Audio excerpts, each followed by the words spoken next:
What's the meaning of baby-faced?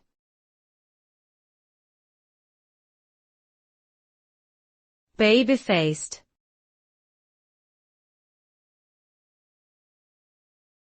Baby-faced.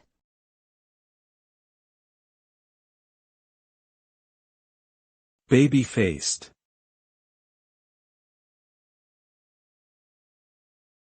Baby-faced.